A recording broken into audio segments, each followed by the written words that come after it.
Okay, Bismillahirrahmanirrahim. Assalamualaikum warahmatullahi wabarakatuh. Saya selaku Ketua Syarikat Jalan-Jalan Travel and Tour dari Johor Bahru akan mempromosikan pakej percutian di beberapa buah negara. Untuk video kali ini, kami akan mempromosikan percutian di negara Iraq.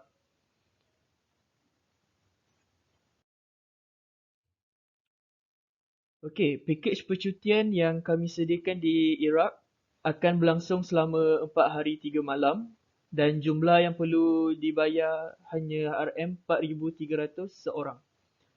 RM4,300 tersebut termasuk harga tiket penerbangan pergi dan pulang serta duit makan dan minum sepanjang di sana. Okey, pihak kami akan huraikan lebih lanjut tentang keunikan dan keistimewaan negara Iraq ini. Assalamualaikum. Nama saya Tengku Idris. Untuk bahagian ini, kita akan lihat tentang etnik dan bahasa unik di Iraq. Pertama, mari kita lihat etnik penduduk-penduduk di Iraq. Iraq dianggarkan mengalami jumlah penduduk seramai 40 juta orang menurut Worldometer 2021. Dan seperti negara-negara lain di Timur Tengah, kebanyakan penduduk di Iraq adalah dari bangsa Arab atau keturunan Arab.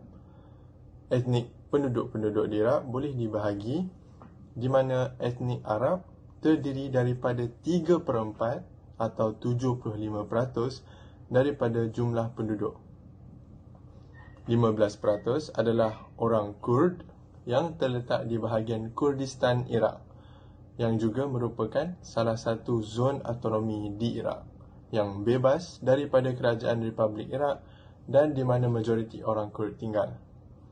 Seterusnya, baki penduduk-penduduk Iraq terdiri daripada lebih kurang 10% adalah daripada etnik-etnik lain seperti Turkmens, Assyria, Yazidi, Shabak, Armenia, Sabian Mandenas, Sirkasian dan Kaulia. Namun demikian, Iraq sedikit berbeza dengan negara-negara lain di Timur Tengah kerana Iraq adalah hanya salah satu daripada 2 negara Islam di Timur Tengah yang selain daripada Iran, majoriti penduduknya mengamalkan Islam Syiah. Sebanyak 65% mengamalkan Islam Syiah dan hanya 25% Islam Sunni.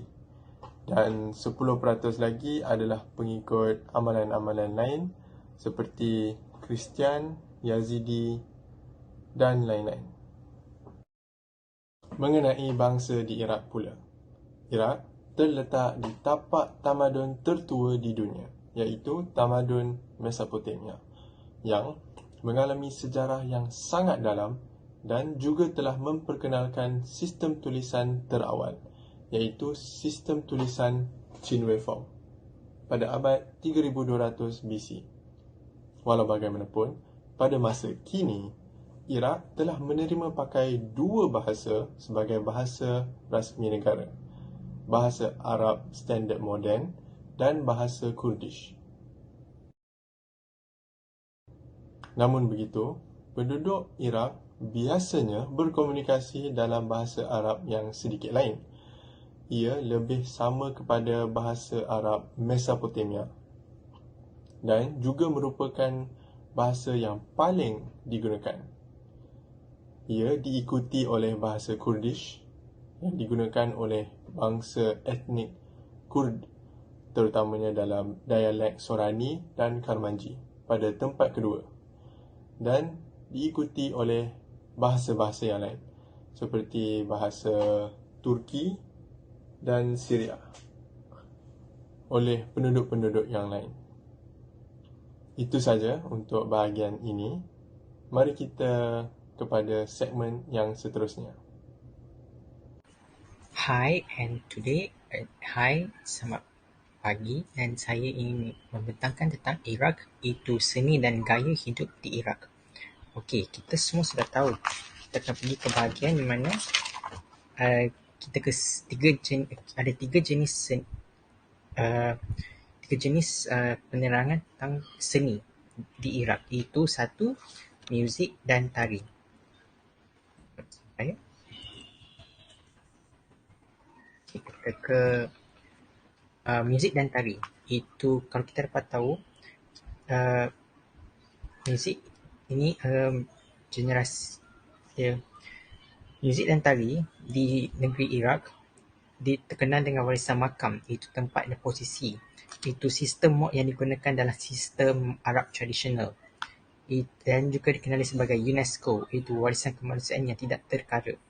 Okey, so di seluruh dunia Arab, makam merujuk kepada spesifik mod melodi. Apabila seorang pemuzik membuat persembahan makam, pelaku itu berimprovisasi berdasarkan peraturan.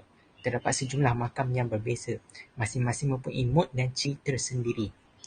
Terdapat antara 50 hingga 70 makam.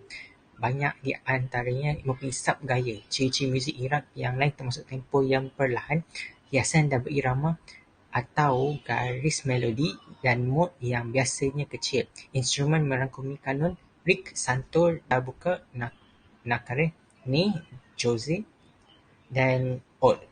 Baghdad Chalgi Ensemble biasanya merangkumi jose dan ni, dan juga dapat menggunakan oud.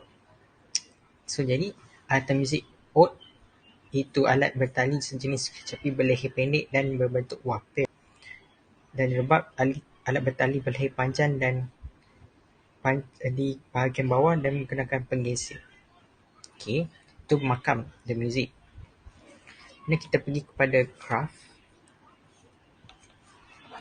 Craft terbagi pada tiga, iaitu craft tembikar. So kalau kita pergi ke craft tembikar ialah akar yang mendalam di Iraq. Di zaman tamadun purba, tanah liat ditukar menjadi tanah liat untuk membina rumah, membentuk peralatan memasak dan ketuhar. Kalau tengok gambar di sana, di power screen, di gambar tembikar berolah membina menjadi ketuhar. Okey, itu gambar tembikar.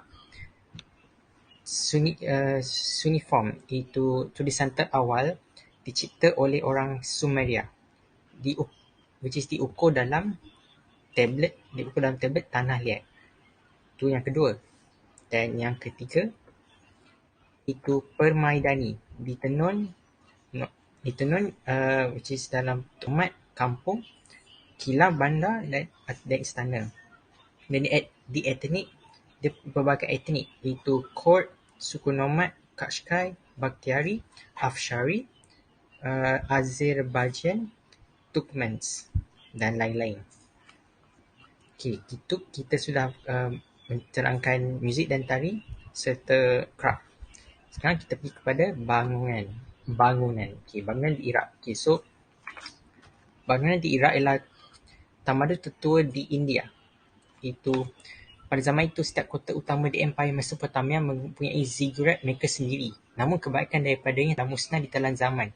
Antaranya beberapa ziggurat terkenal yang masih selamat termasuk ziggurat besar Ur di Iraq dan Chonga Zambil yang terletak di Iran.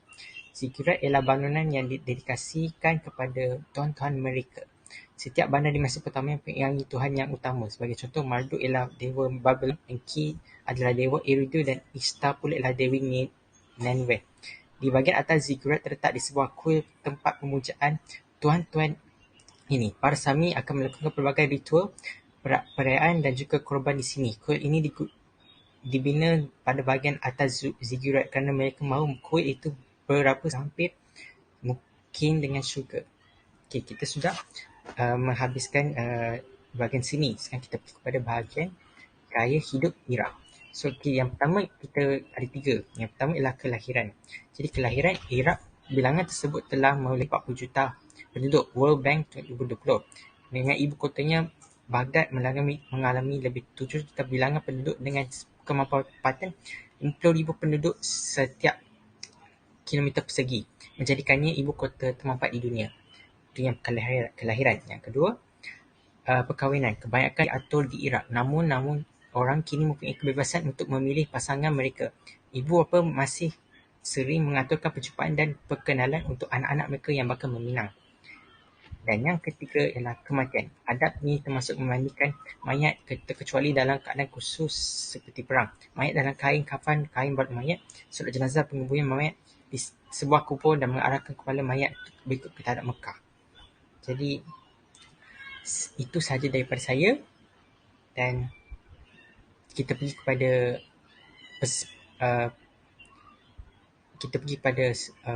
orang yang seterusnya. Iraq mempunyai beberapa makanan yang paling lezat di Timur Tengah dengan sejarah interaksi yang panjang dan dinamik dengan negara-negara jiran dan empayar. Oleh sebab itu, makanan di Iraq adalah berwarna-warni sebagai rakyatnya. Terdapat beberapa makanan menarik yang patut anda cuba ketika melancong di negara tersebut. Antara makanan yang patut anda cuba ketika berada di Iraq maupun melancong di Iraq adalah Masgout, Kuzi, Tepsi Baitinjan, Margat Alabamia, Margat Kima, Tashrib Bagila Lildihin, Mahlama, Kobad Bil Buhur, dan Dolma. Tempat menarik di Iraq. Tanah Iraq adalah tempat kelahiran tamadun purba yang menyebabkan Iraq mengandungi pelbagai legenda dan sejarah peristiwa menarik. Negara ini juga mempunyai banyak laman seni bina, agama dan arkeologi. Dalam sebuah negara yang berwarna-warni, di mana seluruh cerita ia banyak peperangan, sangat sukar, tapi kenangan perjalanan yang melampau akan berlangsung seumur hidup. Oleh itu, kini negara ini mempunyai daya tarikan yang tinggi, akan tetapi tidak digalakkan untuk melancong atas faktor politik negara ini dan peperangan yang sering berlaku. Terdapat beberapa tempat menarik dan popular di dalam kalangan pelancong kini.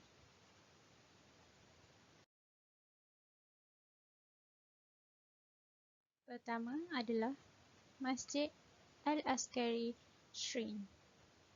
Masjid Al-Askari adalah salah sebuah masjid yang paling suci di seluruh Muslim Syiah yang terletak di kota Samarra di Iraq. Masjid ini telah dibangunkan pada tahun 944. Jenazah Imam Syiah yang bernama ke-10 dan ke-11 Ali Al-Hadi dan anak lelakinya Hasan Al-Askari telah dikebumikan di masjid ini. Di situ juga terdapat tempat suci untuk imam yang ke-12, iaitu imam yang tersembunyi menurut kepercayaan Syiah, iaitu Imam Mahdi. Tempat ini juga dikenali sebagai tempat suci untuk Ali Al-Hadi atau Al-Hadrah Al-Ashkariyah. Ini merupakan tempat Imam Syiah dikebumikan, iaitu Ali Al-Hadi dengan anak lelakinya Hasan Al-Ashkari. Ziggurat. The Ziggurat dari UR ini adalah kuil piramid yang dibina semasa perkembangan tamadun Mesopotamia. Ia didirikan di kota kuno UR, sekarang dikenali sebagai Iraq. Objektifnya adalah untuk memberi penghormatan kepada dewa Nanna, iaitu bulan, dan mendorong identiti kolektif subjektif. Ziggurat merupakan salah satu tempat menarik di Iraq yang patut anda lawati kerana ia mempunyai pelbagai sejarah. Masjid Imam Ali. Masjid Imam Ali juga dikenali sebagai Masjid Ali ataupun Makam Ali, merupakan sebuah masjid yang terletak di Naqaf, Iraq. Sepupu Nabi Sayyidina Ali bin Abi Talib dimakamkan di sini. Ini merupakan gambar yang telah ditangkap oleh pelancong di Iraq dan ia kelihatan cantik.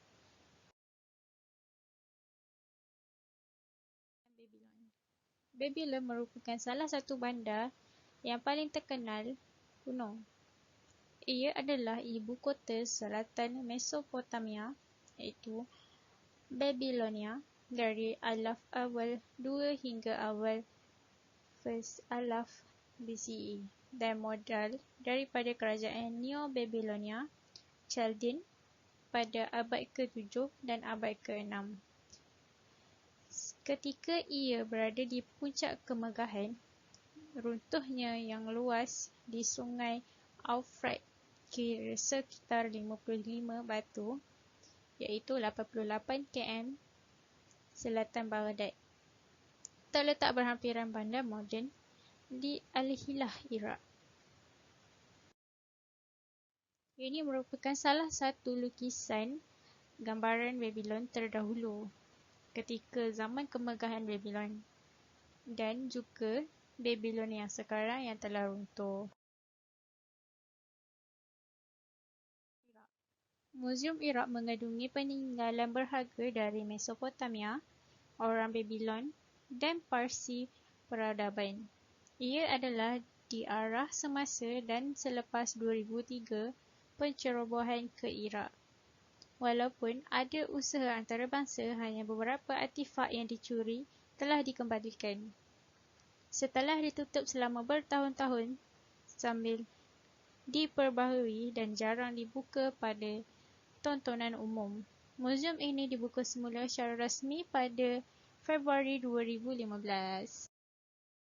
Dalam muzium ini terdapat beberapa artifak lama yang patut anda lihat.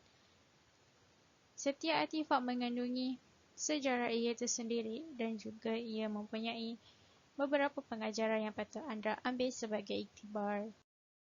Terdapat beberapa hasil seni yang terdahulu yang masih kekal di dalam muzium ini. Emas. Pelancong terperangkap di negara ini bebas untuk membuat keputusan untuk diri mereka sendiri apa yang perlu dilihat di Iraq. Tetapi, untuk lulus, Masjid Emas di Baghdad tidak boleh.